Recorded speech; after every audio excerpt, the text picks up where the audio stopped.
She sold her own body to save the only person she still loved. He, a cold millionaire, thought she was just another woman in his cold collection of bought nights.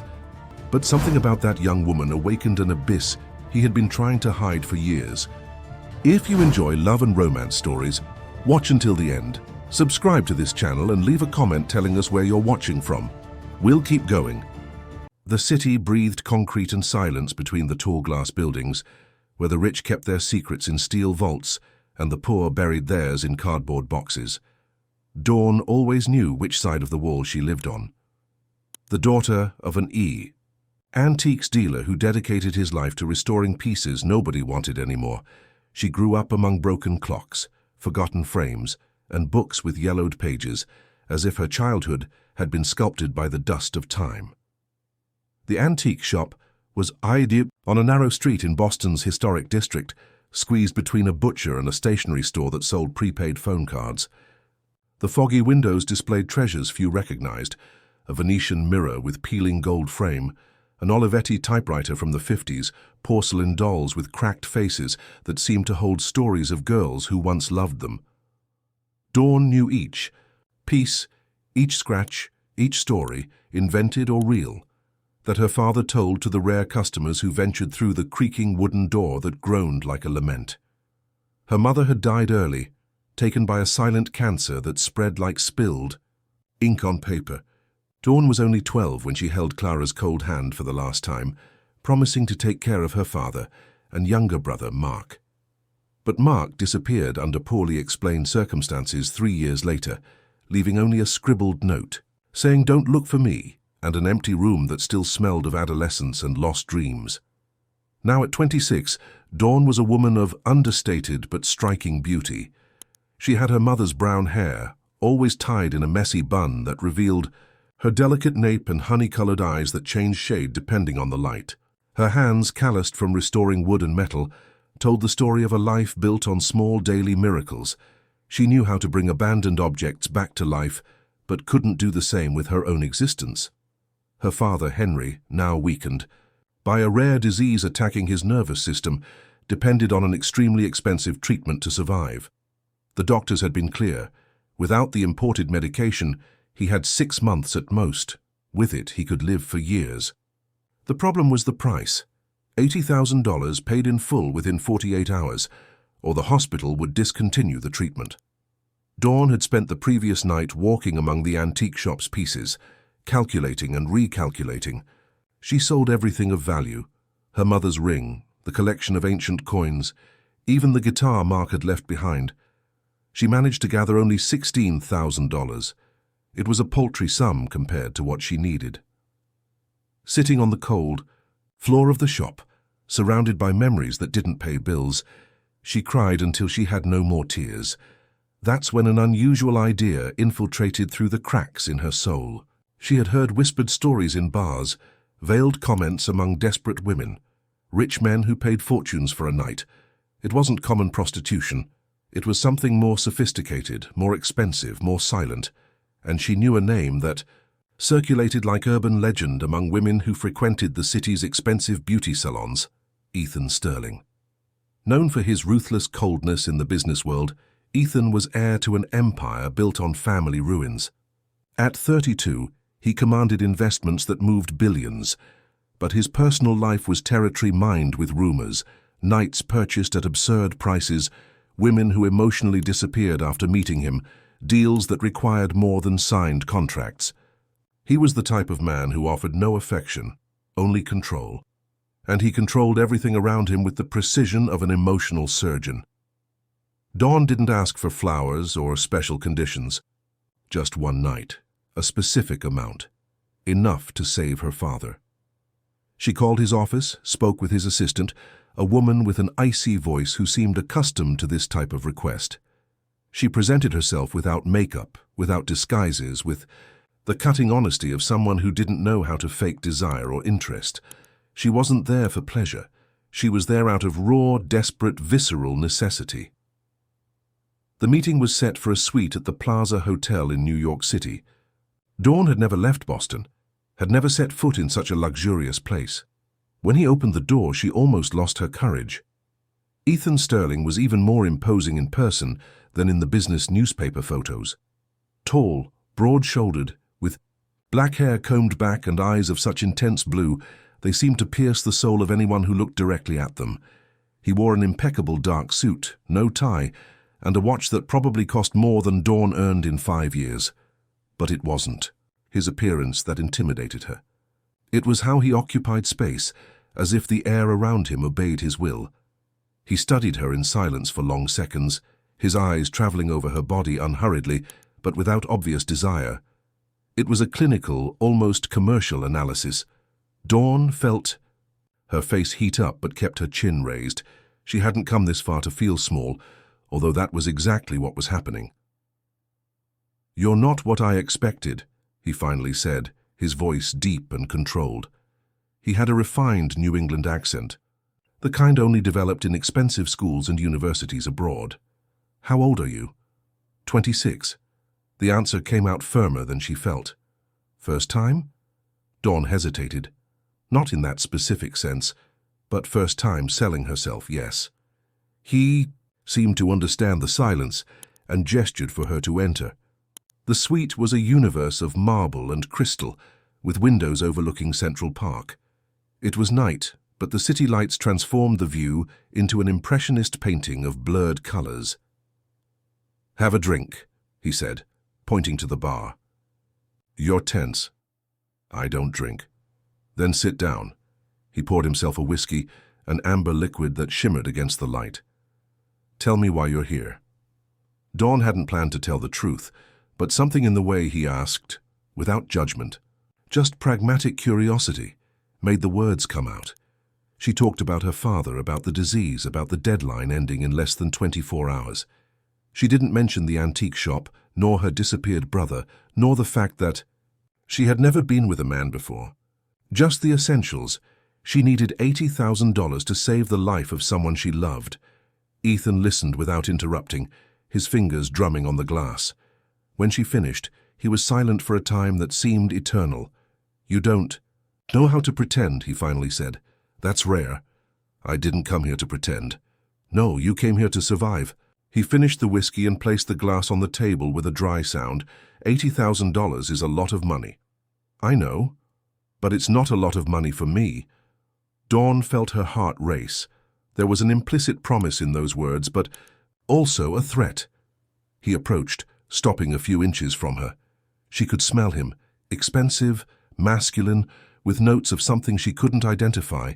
It wasn't cologne, it was power. "Do you understand what's happening here?" he asked, his voice lower now. "I understand." "You don't." He touched her face with the back of his hand, a gentle gesture that contrasted with the hardness in his eyes. "You think this is a simple transaction, that it will happen once and you'll forget, that you'll return to your normal life and pretend you were never here." Dawn swallowed hard. "Won't I? I don't know. It depends on what happens in the next few minutes." What should have been a simple transaction became an inexplicable field of tension. When Ethan touched her for the first time, really touched her, Dawn felt as if a short circuit had happened in her body. It wasn't just the physical contact. It was how he did it, with a mixture of control and attention she had never experienced. He noticed the hesitation, the rigidity, the way she held her breath. There was something different about her, something he couldn't name, but that deeply bothered him. Purity wasn't a word Ethan used frequently, but it was the only one that came to mind. The night unfolded with brutal intensity. Dawn discovered parts of herself she didn't know existed, sensations she never imagined possible.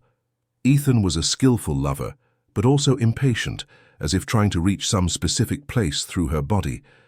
There were moments of unexpected tenderness, interspersed with an almost violent urgency. When it ended, he moved away immediately, as he always did. He went to the bathroom, took a long shower, and when he came out, expected to find what he always found: a satisfied woman, grateful, perhaps already thinking about how she could transform that night into something more permanent. But Dawn was sitting on the edge of the bed, dressed, looking out the window. There was something in the way she held her shoulders, in how she avoided looking at him directly, that triggered an alarm in his mind. That's when he realized the truth. The stains on the sheet, almost imperceptible, but telling a story he wasn't prepared to hear. The way she had contracted at the beginning, as if each touch was simultaneously a discovery and a violation. She had never been with another man, and he, in his arrogance, in his need for control, had taken something priceless. Dawn. His voice came out hoarser than intended. She turned, and he saw that her eyes were red, but not from pleasure. It was something deeper, more devastating. "The money," she said simply, extending her hand. "I need to go." Ethan stood motionless for a moment, as if her words had been spoken in a language he didn't understand. He had never cared about the emotional consequences of his transactions, had never thought about what happened to these women after they left his hotel rooms. But now, looking at Dawn, something inside him trembled. It wasn't guilt nor honor. It was emotional discomfort, a shudder that he for years hadn't felt.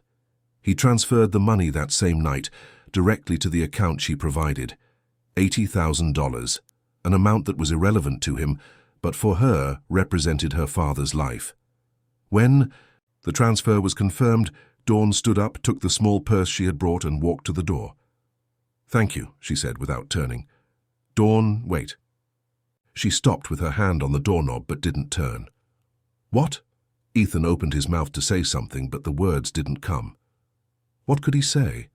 Sorry for buying your virginity? Sorry for making you feel you had no choice? Sorry for being exactly the type of man I am?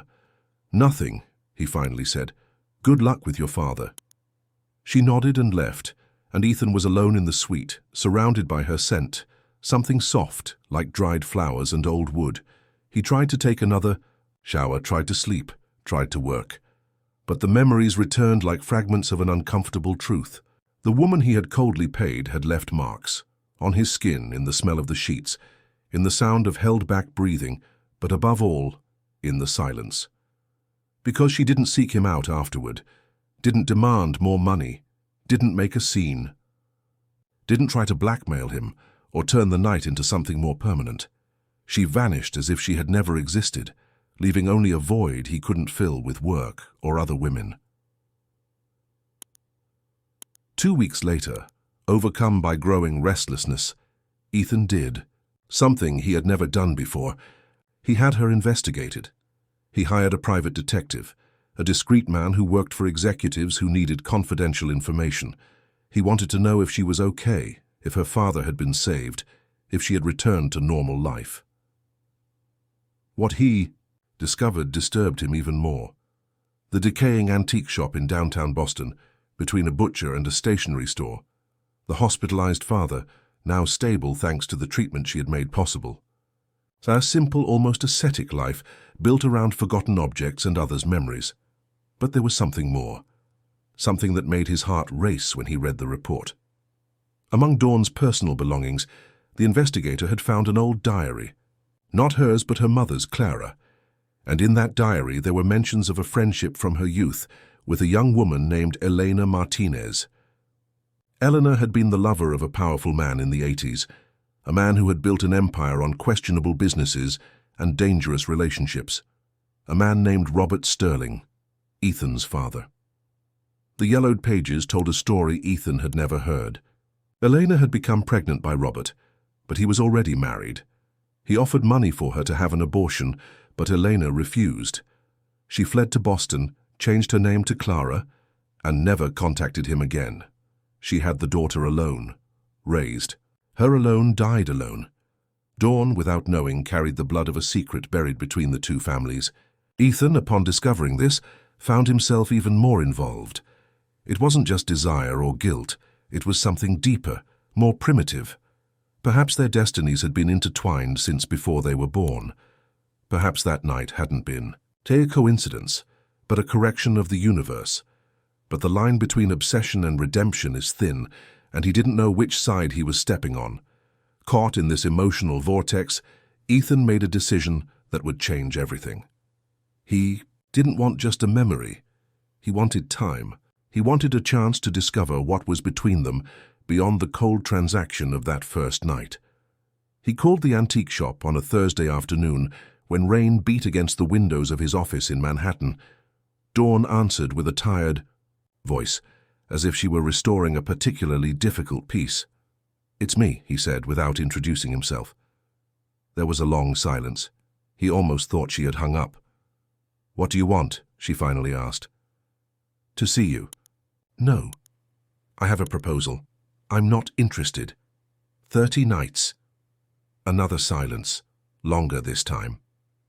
30 meetings, 1 per day, no explanations, no promises. Just the two of us, discovering what really happened that night. Ethan was improvising, but the words came out with conviction. $3 million. Dawn laughed, but there was no humor in the laugh. "You think I'm a prostitute?" "I think you're an intelligent woman who knows how to recognize an opportunity when she sees one." Dawn was silent for so long that Ethan began to think she had hung up. He could hear the muffled sound of rain on the other end of the line, and imagined her in the antique shop, surrounded by objects that had more history than she would ever have the chance to live. "Why?" she finally asked. "Why what?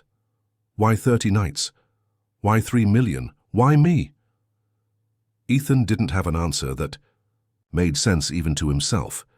He couldn't talk about the diary, about Eleanor, about the discovery that maybe they were more connected than he imagined. He couldn't admit that she haunted him, that he woke up thinking about her smell, about the way she had left the room without looking back. "Because that night didn't end," he said, and realized he was speaking the truth. "Not for me. It ended for me." Lie.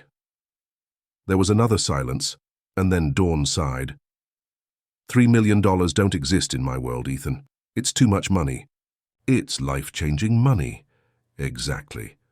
And you think I'll accept just because I need money? No. I think you'll accept because you're brave enough to want to discover what really happened between us. Dawn laughed again, but this time there was a note of recognition in the laugh. You're arrogant. I'm honest. You're rich. That too. And you think you can buy everything. Not everything, said Ethan, and his voice grew softer. Not you. Not really. The silence extended for a few more seconds. Dawn was fighting with herself, and Ethan knew it. He could tell by her breathing, by the way she took time to respond. I need time to think, she finally said. You have until tomorrow. That's not time. It's the time I have.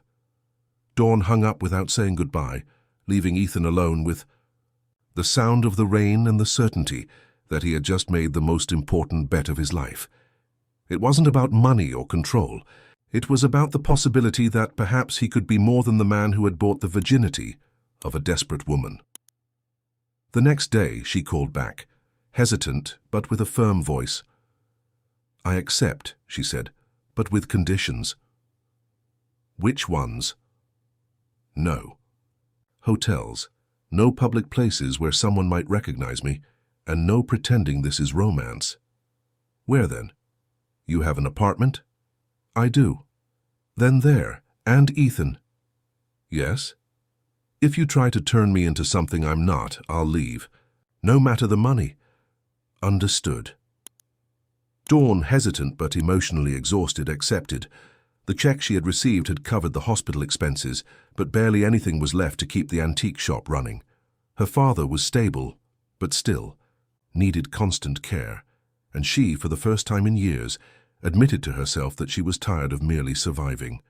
Upon accepting, she didn't imagine that each night would be a dive into herself and into him. Ethan had an apartment in the Upper East Side, a masculine space with clean lines and neutral colors, huge windows, designer furniture, abstract paintings that cost more than most people earned in a year. It was beautiful, but cold, like him. During the first nights he maintained control, quiet restaurants in discreet neighborhoods, the apartment afterward, brief conversations. He seemed to be following a script, as if there was a manual on how to deal with women you bought but can't forget.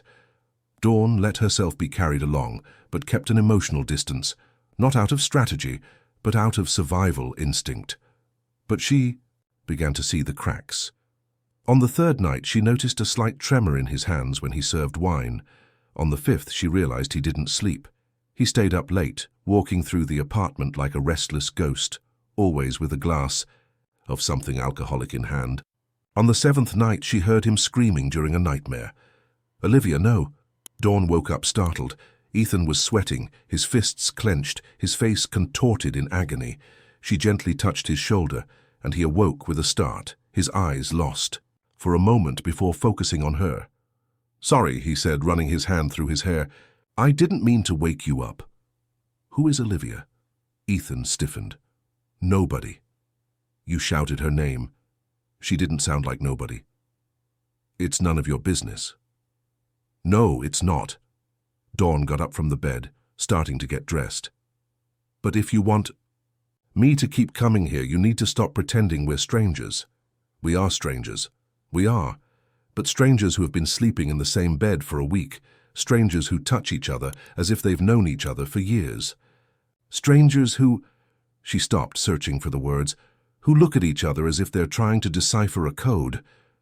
Ethan watched her dress, the way she moved with a natural grace she didn't know she possessed. "You want to know who Olivia is?" "Only if you want to tell me." "She was my sister." "Was?" "Disappeared at 17. My father and she had a violent argument. She left the house screaming that she'd rather die than live in that hell. 3 days later, they found her car on the edge of a cliff. But they never found the body." Dawn stopped dressing and turned to him.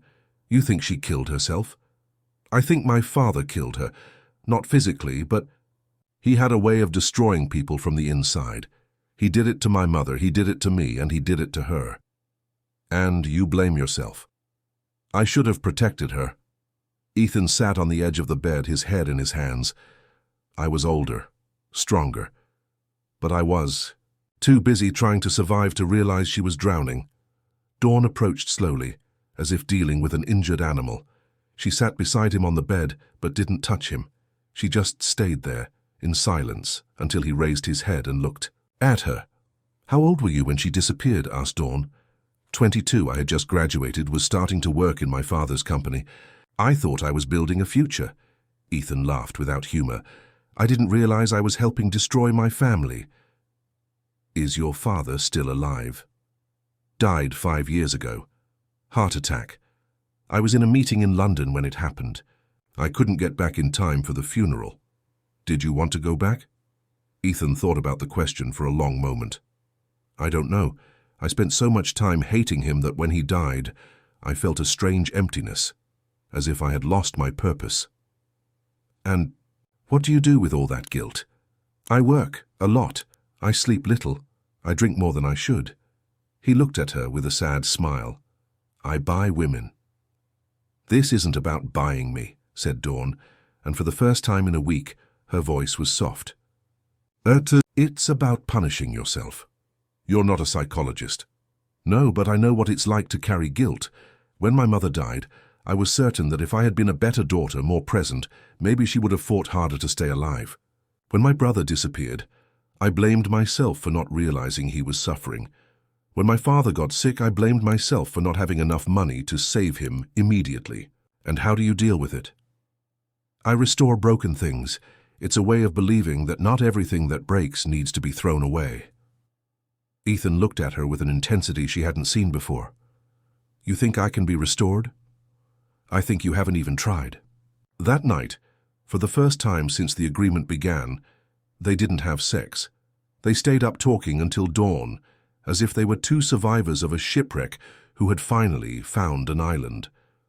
Dawn talked about the antique shop, about the stories she invented for pieces that had no known provenance.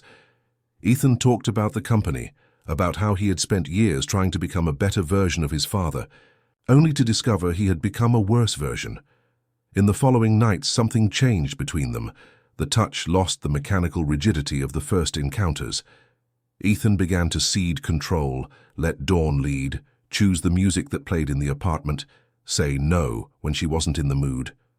For the first time, a man was stripping himself not just of clothes, but of the emotional armor he had built over the years. On the 10th night, Dawn arrived at the apartment and found Ethan in the kitchen trying to cook. He had sent the housekeeper away and was struggling with a risotto recipe that was clearly beyond his culinary skills. "Do you know how to cook?" he asked, with an almost childish frustration. "I do. My father always says that a person who knows how to restore antiques also knows how to cook. Both things require patience and love for details. Can you teach me?" Dawn was surprised. It was the first time he had asked for help with anything. "I can try." They spent the night in the kitchen, she teaching him how to saute the onion just right. Add the rice at the exact moment. Stir with the patience necessary for the risotto to become creamy. Ethan was a terrible student, impatient, accustomed to having everything resolved instantly. But he was trying. Really trying. "Why did you want to learn?" asked Dawn as they ate the final result, which was far from perfect but was edible. "Because I want to be able to do something for you. Something that doesn't involve money. Cook for me? Cook for anyone. Be useful in a way that isn't just signing checks." Dawn put down her fork and looked at him. "Are you okay?" "No, I haven't been okay for a long time, but for the first time in years I think I can be okay." On the 15th night they went to the antique shop. Dawn had resisted taking him there, but Ethan had insisted. He wanted to know her world, understand where she came from. When they entered the store, he was silent for a long time, his eyes traveling the shelves filled with forgotten objects. "How do you decide what's worth restoring?" he asked, gently touching a porcelain doll with a broken arm. "Usually, it's what needs care the most.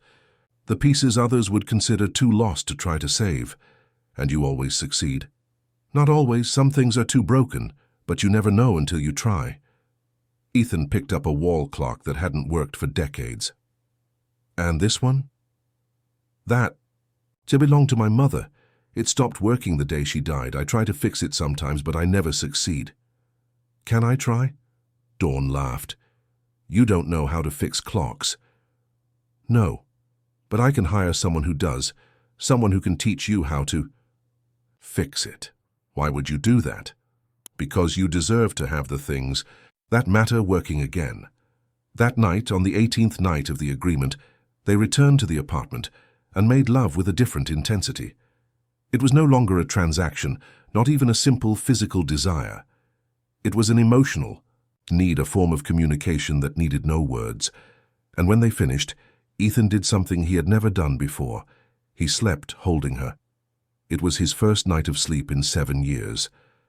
No nightmares, no insomnia, no need to walk around the apartment until dawn. Dawn woke up before him and watched his relaxed face. The tension lines finally softened. In that moment, she knew she was lost. It was no longer about money or agreement. It was about a man who had discovered how to be vulnerable, and about a woman who had discovered how to be strong enough to care for another person's vulnerability. When he woke up and found her looking at him, he smiled. A genuine smile she had never seen before. "Good morning," he said, his voice husky from sleep. "Good morning. Did you sleep well?" "I did, and you?" For the first time in years, he pulled her closer. "Thank you." "For what?" "For not giving up on me." Dawn kissed his forehead. "We're not finished yet." "No, we still have 12 nights." "It's not about the nights, Ethan. It's about what happens after." He became serious. "What do you want to happen after?" "I don't know. But I know I don't want this to end just because the agreement ended." "Neither do I. But the past has a cruel way of finding the present when least expected, and the ghosts they both thought they had left behind were about to return, bringing with them secrets that could destroy everything they had built together. The ghosts weren't quiet. Vincent Lawrence discovered everything on a Monday morning, when his personal assistant brought him a dossier that would change the course of several lives. Vincent was a 62-year-old man, grey hair always impeccably combed, small, calculating eyes that never missed a detail. He had been a silent partner of Robert Sterling for over 30 years, financing operations that walked the fine line between legal and questionable. When Robert died, Vincent maintained ties with Ethan, but always with the distrust of someone who knew the family's darkest secrets. He knew about Elena, about the affair that Robert had hidden from his wife, about the daughter who was never acknowledged. He also knew about the money laundering operations that had built the Sterling Empire, operations that still yielded millions in offshore accounts. The dossier contained photos of Ethan entering and leaving the apartment with a brunette woman, beautiful, clearly not belonging to his social circle. It also contained the report from the private investigator that Ethan had hired, intercepted through contacts Vincent maintained in the police department. When he read the name Dawn Morrison, daughter of Clara Morrison, formerly Elena Martinez, his hands trembled. "Son of a bitch," he muttered, flipping through the pages. "He doesn't know what he's doing." Vincent didn't care about Ethan's feelings. He cared about the money. The illegal operations he still maintained depended on the Sterling family's public respectability. If someone discovered that Ethan was involved with his father's illegitimate daughter, if the press started investigating, all the schemes carefully constructed over decades would collapse like a house of cards. On the 21st night, Ethan was waiting for Dawn at the apartment when the phone rang. It was Vincent, with that oily voice that always made him feel dirty. "I need to talk to you," said the man, "in person." "I'm busy." "Not anymore." "Vincent, I'm not in the mood for your manipulations today." "Not even to talk about Dawn Morrison?" Ethan felt the blood freeze in his veins. "How do you know that name?" "I know many things, my boy, including things you don't know." "What kind of things?" "The kind that's better discussed in person. My office, 1 hour." "I'm not coming." "Yes, you are, because if you don't come, I'll have to take certain measures to protect our mutual interests, and you won't like those measures." Ethan hung up the phone angrily, but knew he had no choice. Vincent didn't make empty threats. He left a message for Dawn saying he needed to resolve something urgent, and drove to Vincent's office on Wall Street. The office was a mirror of the man's personality, expensive but tasteless. Ostentatious furniture, paintings that cost more for the signature than for beauty, a glass desk that reflected everything, including the intentions of whoever sat behind it. "Sit down," said Vincent, pointing to a leather chair. "Let's talk, like grown men." "About what?" "About how you're fucking up everything your father built because of a whore." Ethan immediately stood up, fists clenched. "Talk about her like that again and I'll break your face." "Oh, it's love?" Vincent laughed sarcastically. "How romantic. The great Ethan Sterling has fallen in love with Daddy's mistress's daughter." "What are you talking about?" "Sit down and I'll explain." Ethan hesitated, but sat down again. Vincent opened a drawer and took out a brown envelope, sliding it across the desk. "Open it." Inside the envelope were old photos, documents, certificates. Ethan recognized some faces.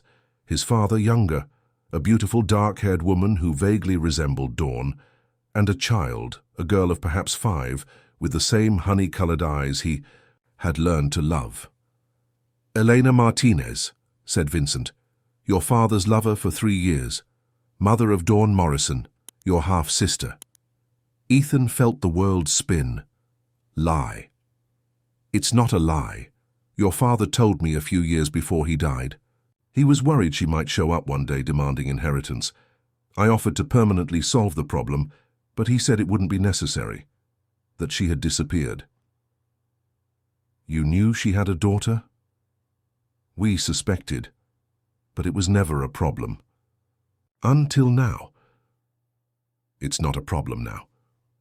"Yes, it is, because you're in love with her, and men in love do stupid things, like getting married, like having children, like leaving inheritance." Ethan was trying to process the information. Dawn was his half-sister. The woman he had made love to, for whom he had developed feelings he couldn't name, shared the same blood as him. "Are you sure about this?" "I am, and I have more. Your father didn't just pay for the abortion she refused, he also paid to make her brother disappear." "The brother?" "Mark. He discovered who his sister's father was. He was asking questions, threatening to expose everything. So your father asked me to resolve the situation." "You killed her brother?" "No, but I made him disappear. He's alive, living with a new identity in another country, very well paid to. Keep his mouth shut. Ethan felt sick. Why are you telling me this? Because I want you to end it with her. Now, today, and never see her again. And if I don't want to, then I'll have to take measures. The hospital where her father is interned might have problems with health inspectors. The antique shop might have problems with the IRS, and she might have problems with the police. What kind of problems? The kind that involves drugs planted in her home, or evidence of tax evasion, or maybe a traffic accident. You wouldn't do that. I would, and I will, unless you end it with her and never see her again. Ethan was silent for a long moment. How much time do I have? Until tomorrow. And Ethan? What? If you're thinking of protecting her, forget it. I have. More resources, more connections, and fewer scruples. You may have inherited your father's company, but I inherited the secrets, and secrets are more powerful than money. Ethan left Vincent's office in a state of shock. He drove through the streets of New York without destination, trying to process everything he had heard.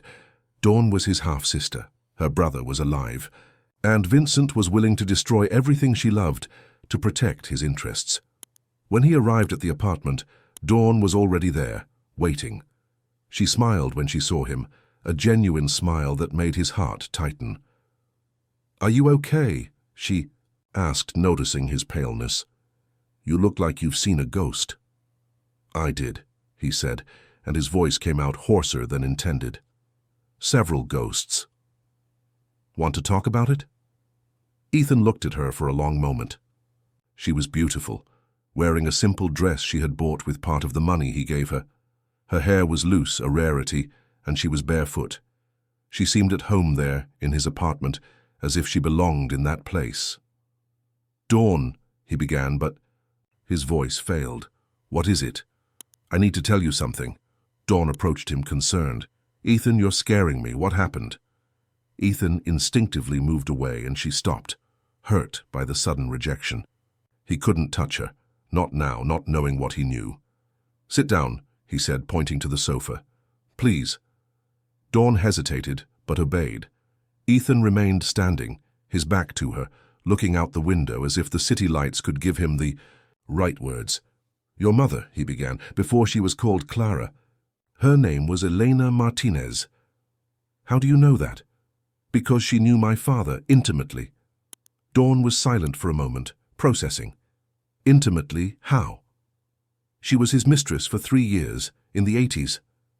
"That's impossible. My mother was married to my father."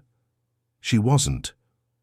"She got involved with my father, became pregnant, and when he offered money for an abortion, she refused. She fled to Boston, changed her name, met your father, and married him." Dawn slowly stood up. "You're saying that we're half-siblings?" "Yes." The silence that followed was deafening. Dawn stood motionless in the middle of the room, as if she had been punched in the stomach. Ethan could hear her breathing becoming irregular. "No," she finally said, "no, this can't be true." "It is true. I saw the documents, the photos. Your mother was young when she got involved with my father. He was married, powerful. She was naive." "Stop." Dawn put her hands to her ears. "Stop talking. Dawn, I know it's difficult, but you need to understand that this changes everything. We can't..." "Can't what?" She turned to him, her eyes glittering with anger. "Continue?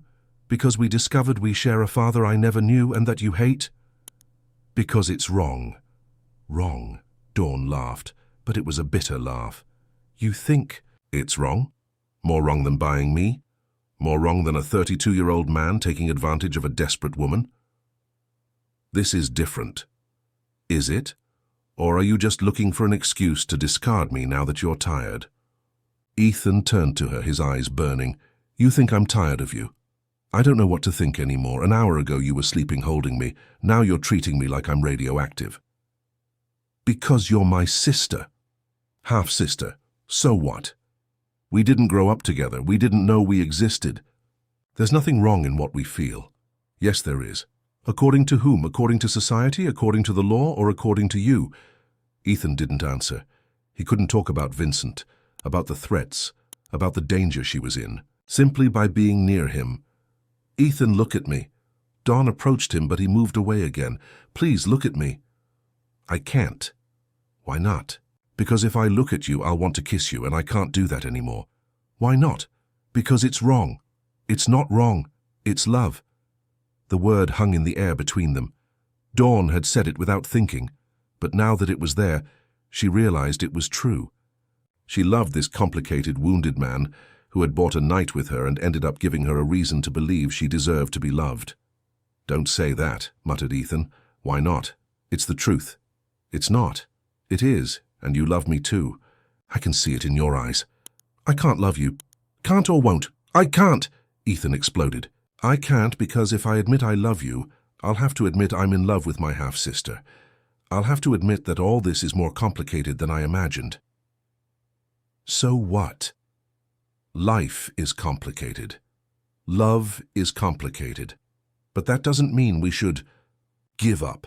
You don't understand, then explain it to me. Ethan wanted to talk about Vincent, about the threats, about the danger, but he couldn't. If she knew, she would try to face it, and that would only make things worse. I can't be with you, he finally said. I can't see you anymore. Because we discovered we're half-siblings? Yes. Lie. Dawn approached him again, and this time he didn't move away. There's something else. You're afraid. I'm not afraid. You are. You're afraid to admit you found someone worth fighting for. You're afraid to be happy. Dawn, please. No, I spent 26 years thinking I didn't deserve to be loved, that I was just an ordinary woman, daughter of a poor antiques dealer, condemned to care for broken objects for the rest of my life. But you showed me I can be more, that I can be loved. And now you want to take that away from me? It's not about taking away. It's about protecting. Protecting from what? From me. From what I am. From what my family is. Dawn studied his face for a long moment. Someone threatened you? No. Someone told you we can't be together? Dawn. Who was it? Who told you to leave me? Nobody. Lie. You're not a coward. You're many things. Arrogant, controlling, stubborn, but not a coward. So someone threatened you. Ethan closed his eyes. I can't talk about it. You can. With me you can talk about anything. Not this time. Ethan, we're a team now. At least we were.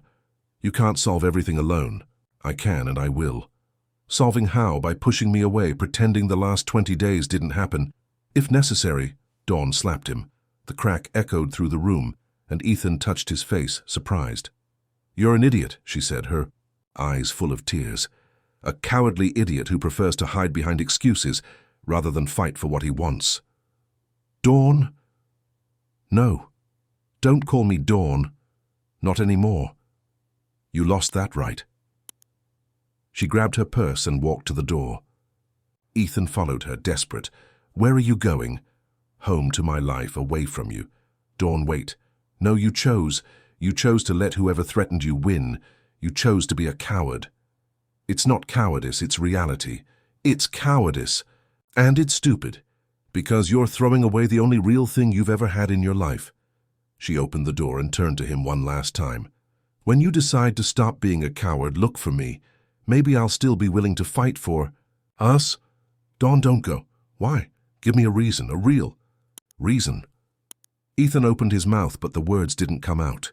He couldn't talk about Vincent. He couldn't put her in more danger. I can't, he finally said. Then goodbye, Ethan. Dawn left and closed the door gently. Ethan stood in the hallway, listening to her footsteps moving away, the sound of the elevator, the silence that followed. When he finally returned to the apartment, her smell was still there, but she had vanished as if she had never existed. That night, Ethan drank until he passed out on the sofa, but the nightmares returned. Only now, instead of Olivia, it was Dawn who screamed his name before disappearing. Dawn didn't go home that night. She walked the streets of New York aimlessly, tears drying on her face as she tried to process everything that had happened. Half-sister. The word echoed in her mind like a funeral bell, not for the revelation itself, but for how Ethan had reacted. As if she had instantly become untouchable, as if the love they had built together was an aberration. She spent the night in a cheap hotel near the bus station, in a small room that smelled of disinfectant and cigarettes. She sat on the bed, hugging her own legs, trying to understand why everything good in her life always ended up being taken away from her. Her mother, her brother, now Ethan. It was as if she were destined to love things condemned to disappear. In May, the morning she returned to the antique shop. Her father was in the hospital, stable but still needing care. She had to keep the store running, had to pretend her life hadn't imploded in the last 24 hours. She opened the curtains, turned on the lights, and began working on a porcelain doll that had a broken arm. Her hands trembled as she applied glue to the crack. She tried to concentrate on the task, but her mind always returned to Ethan, to the way he had touched her the night before they slept, to the genuine smile he had given her in the morning, to the way everything had collapsed in a matter of hours. "Please, don't give up on me," she murmured to the doll as if it were a prayer. "At least you I can save." But salvation doesn't always come when we expect it.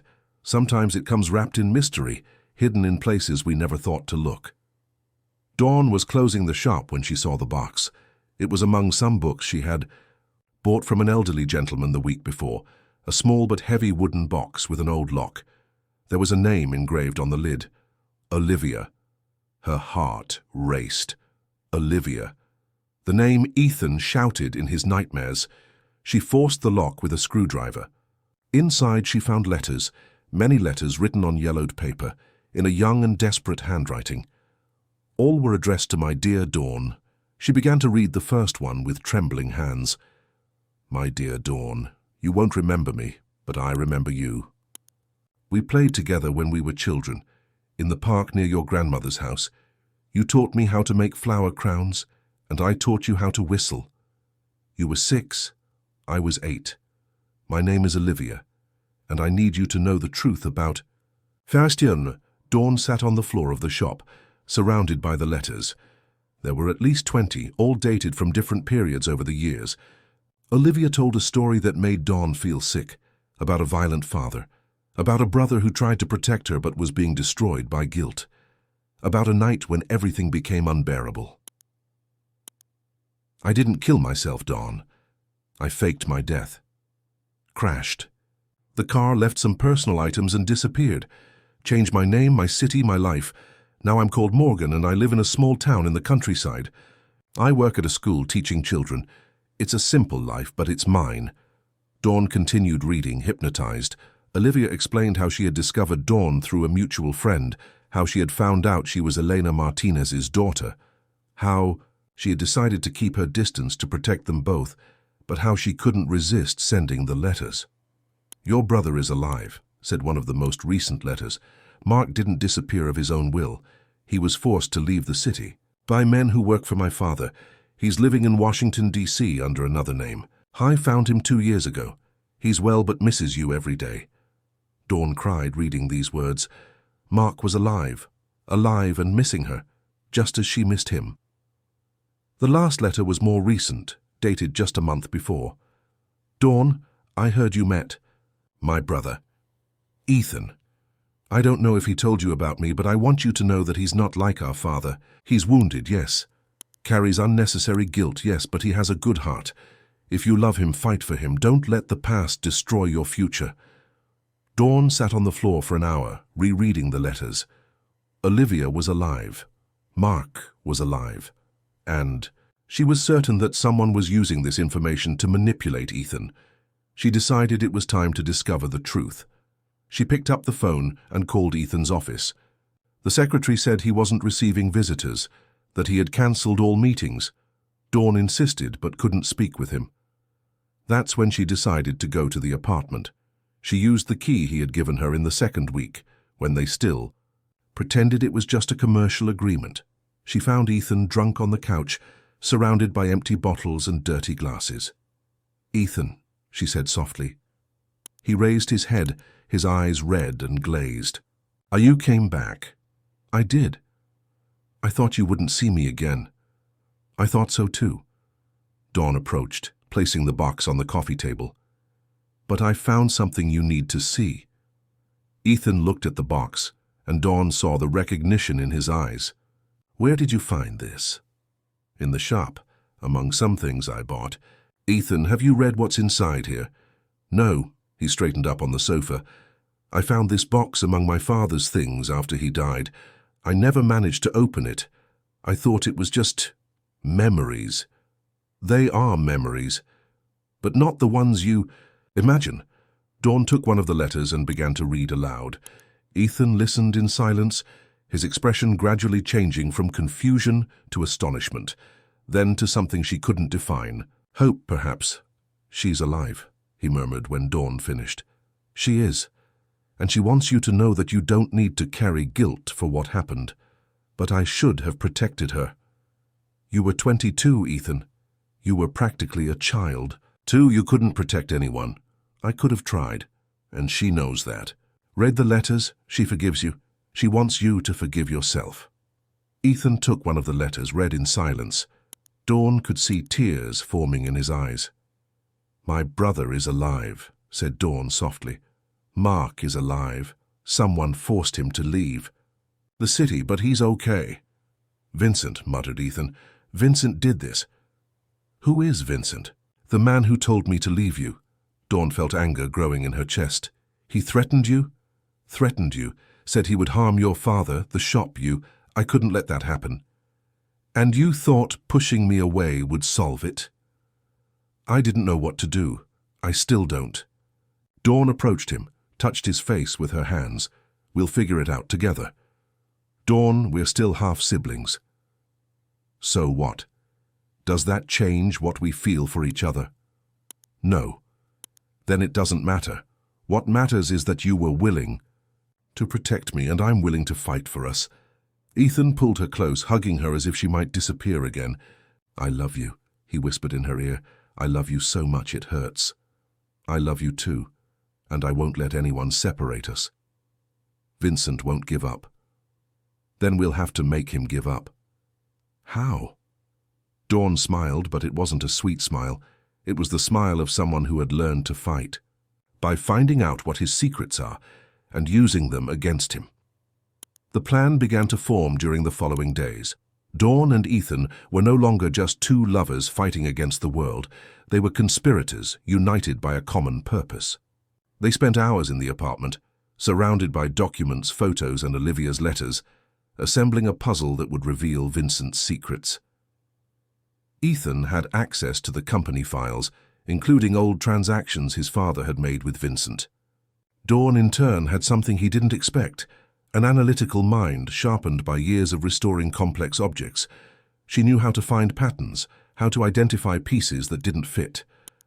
"Look at this," she said, pointing to a series of bank transfers. "Your father sent money to Vincent regularly, but always through shell companies. And look at the dates, they coincide with several accidents that happened to company competitors." Ethan studied the documents. "My father was paying Vincent to eliminate competition. Not just that, look here." Dawn showed a list of names. "These are people who questioned company practices.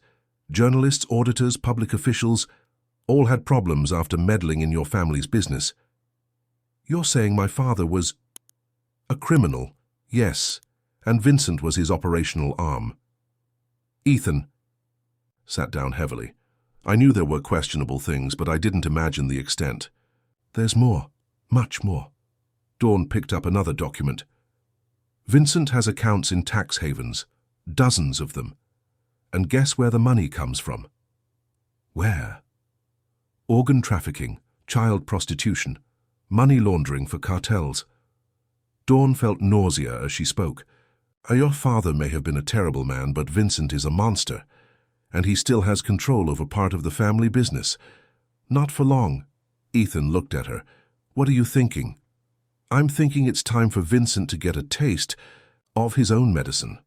They worked for 3 days, assembling a complete dossier on Vincent's criminal activities.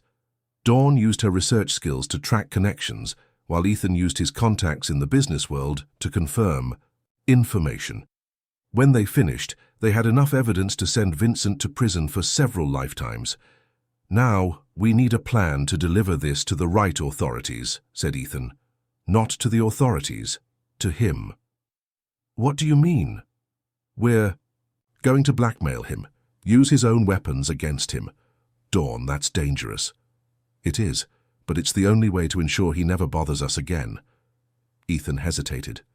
"And if it goes wrong, then at least we will have tried, together."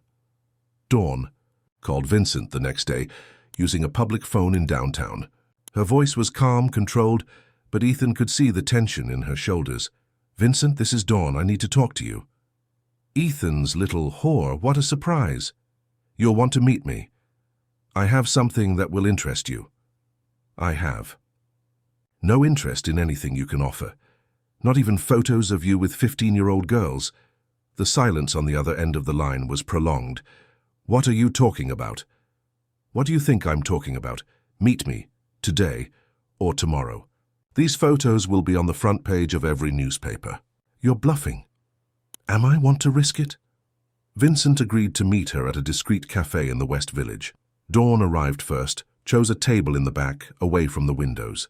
Ethan was at a nearby table, pretending to read a newspaper, but ready to intervene if necessary. When Vincent arrived, Dawn almost didn't recognize him. The always impeccable man seemed to have aged years in a few days. He had deep bags under his eyes, wrinkled clothes, his hands trembling slightly. "You have 5 minutes," he said, sitting across from her. "I need less." Dawn slid an envelope across the table. "This is a small sample of what I have on you." Vincent opened the envelope and Dawn saw the color drain from his face. "Where did you get this?" "It doesn't matter. What matters is that I have much more. Enough evidence to send you to jail for crimes that don't even have names. You don't know who you're messing with." "I know exactly. I'm messing with a man who harms children, who kills people for money, who blackmailed a 22-year-old to push away the only person he loves." "And what do you want?" "For you to get out of our lives, forever, to stop threatening Ethan, to stop trying to separate us, to disappear. And if I refuse, then tomorrow morning, copies of everything I have will be in the hands of the FBI, the IRS, the district attorney, and 3 different newspapers. You'll be arrested, tried, and convicted, and probably murdered in prison when the other inmates find out what you did to children." Vincent was silent for a long moment. "You're smarter than I thought. I'm the daughter of a woman who was smart enough to escape you and Ethan's father. I'm the sister of a man who was strong enough to survive your threats. And I'm the woman who loves a man worth fighting for. And if I agree, if I leave your lives, then you keep your secrets, for now. But if you touch a hair on the head of anyone I love, if you try anything against Ethan, against my father, against anyone, I destroy you. You can't watch me forever. I don't need to. You're old, Vincent. You're tired. And you know it's time to stop." Vincent slowly stood up. "You won this time." "No, we won, me and Ethan together. You're half-siblings." "So what? That makes us an even stronger family." Vincent left the cafe stooped, defeated. Dawn sat for a few more minutes, her hands trembling with adrenaline. When Ethan approached, she stood up and threw herself into his arms. "It's over," he murmured in her ear. "Not yet. We still have to find Mark and Olivia. We'll find them. Together." "Together," repeated Dawn, and for the first time in weeks, she truly smiled. That night they returned to the apartment and made love as if it were the first time. But it wasn't goodbye. It was a new beginning. It was the promise that they had fought for what they wanted and won. "I love you," said Ethan, kissing her neck. "I love you too, and I won't let anyone separate us ever again." "Neither will I. Not even the fact that we're half-siblings?" "Especially because of that. You're my family in every possible way." Dawn smiled, caressing his face. "Then let's be a family. Strange, complicated family, but ours." "Ours," agreed Ethan, and sealed the promise with a kiss. But there was still a final piece in the puzzle, a piece that would change everything once more. 6 months later, Dawn was in the antique shop when she heard the doorbell ring. She looked up from the clock she was fixing, her mother's clock, which she had finally learned to make work again, and saw a young man standing at the entrance. He had dark hair, familiar eyes, and a hesitant smile she immediately recognized. "Mark," she whispered, putting down her tools. "Hi, Dawn." She ran to him and they embraced in the middle of the store, crying and laughing at the same time. Mark had grown, become a man, but he was still the younger brother she remembered. He still had that shy way of smiling, that way of tilting his head when he was nervous. "How did you find me?" she asked, without releasing the embrace. "Olivia told me where you were. She said it was safe to come back." "Olivia? She's here." Dawn looked at the door and saw a blonde woman, blue eyes like Ethan's, but with a softness he had lost over the years. Olivia was beautiful in a delicate way, as if she had been made of porcelain and carefully restored. "Hello, Dawn," said Olivia, approaching. "You grew up and became a beautiful woman." "Olivia." Dawn extended her hand, but Olivia hugged her. "I read your letters, all of them. I hope they helped. They saved my life, and Ethan's." "Where is he?" "At work, but he comes here every day after hours. He'll freak out when he sees you." Olivia smiled. He was always dramatic. The three sat among the antiques, and Dawn made tea while Mark and Olivia told their stories. Mark had been taken to Washington, D.C. by Vincent's men when he was only 15. He received a new identity, a new life, but never forgot the family he had left behind. Olivia had become a teacher in a small town in the countryside, had married. A gentleman was pregnant with her first child. "Will you stay?" asked Dawn, afraid of the answer. "I will," said Mark. "I want to come home. I want to meet my father, see how he's doing. He's well, better. The treatment worked. And I want to meet this Ethan who stole my sister's heart." Dawn blushed. "It's not like that, isn't it? Olivia told me about you two, about how you fought to be together. It was complicated." "Love always is," said Olivia, touching her still barely visible belly. "But it's worth it." "And you?" asked Dawn. "Will you stay?" "Just for a few days. I need to go back home to my husband. But I want to see Ethan. I want him to know I'm okay, that I'm happy." When Ethan arrived at the antique shop that afternoon, as he had done every day for 6 months, he found Dawn sitting between two people he immediately recognized. He stopped at the door as if he had seen ghosts. "Olivia," he said, his voice barely audible. "Hi, brother." Ethan crossed the shop in 3 steps and embraced his sister as if she might disappear again. He cried without shame, holding her against his chest, murmuring apologies she didn't want to hear. "It's okay," Olivia repeated, stroking his hair. "It's okay, Ethan. I'm here. I'm alive. I'm well." "I'm so sorry," he sobbed. "So sorry I didn't protect you. You didn't need to protect me. I needed to protect myself, and I did. But you had to fake your death." "I did. And it was the best thing I ever did. It gave me the chance to start over, to be happy." Ethan finally released her and looked at Mark. "You must be Dawn's brother." "Mark," said the young man, extending his hand, "and you must be the man who makes my sister smile." "I try," said Ethan, shaking his hand, "every day." "Good. Because if you didn't, I'd have to break your legs." Ethan laughed. "Fair enough." They spent the whole afternoon talking, filling in gaps, telling stories, building bridges over years of separation. When the sun began to set, Olivia stood up. "I need to go," she said. "My flight is early tomorrow." "No," said Ethan. "You can't leave again. I can and I will, but now you know I'm alive, you know I'm happy, and you know you can visit me whenever you want. You promise you won't disappear again?" "I promise, but you have to promise something too." "Anything." "That you'll stop carrying guilt for the past, that you'll be happy, that you'll take care of Dawn as she deserves." Ethan looked at Dawn, who was watching the conversation with a shy smile. "I can try." "No, promise." "I promise." Olivia kissed his forehead. Then my mission here is done. 1 year later, Dawn was in her room, now the room she shared with Ethan in the renovated apartment, which had a space just for her to restore antique pieces when he arrived home earlier than usual. "Are you okay?" she asked, noticing the strange expression on his face. "I am. More than okay." "What happened?" "Vincent died." Dawn felt a shiver. "How?" "Heart attack. In prison." "Prison?" "He was arrested yesterday. Someone sent anonymous evidence to the FBI. Evidence about organ trafficking, child prostitution, homicides." Dawn feigned surprise. "How terrible." "Terrible, but just—" Ethan approached her. "Now we're really free." "We already were free." "No, not completely. There was always the fear he might come back. Now there's no more fear." "So what do we do now?" "Now we live, really live." "How?"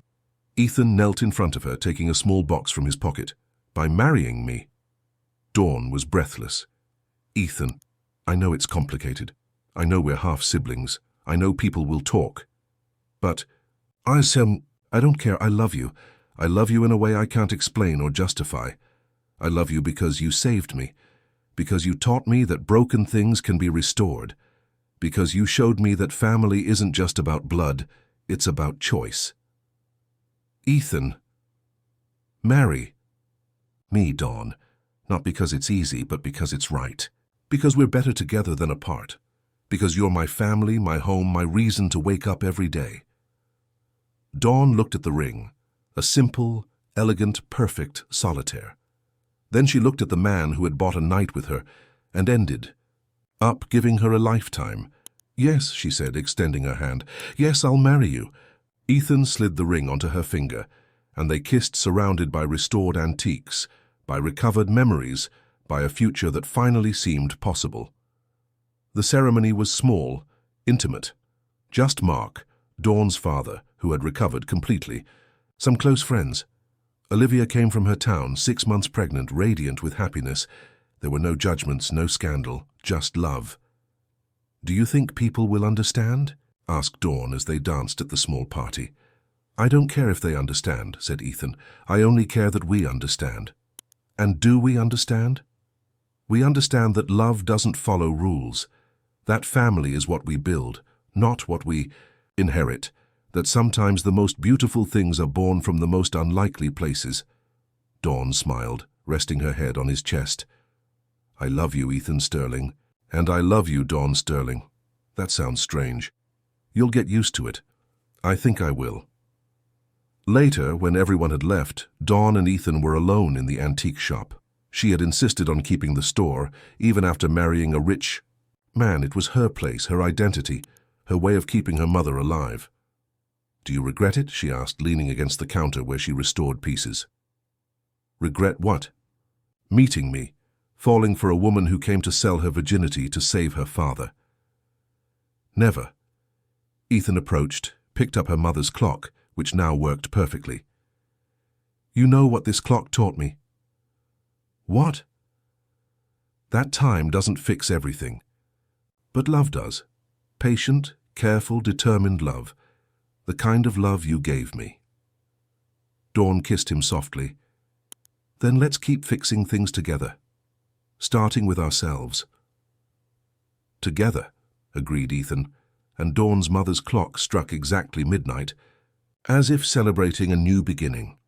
Outside, the city breathed concrete and silence, but inside the small antique shop, 2 people had found something that didn't need to be restored, something that was already perfect the way it was, a love that had been born from a transaction, grown in pain and blossomed in hope.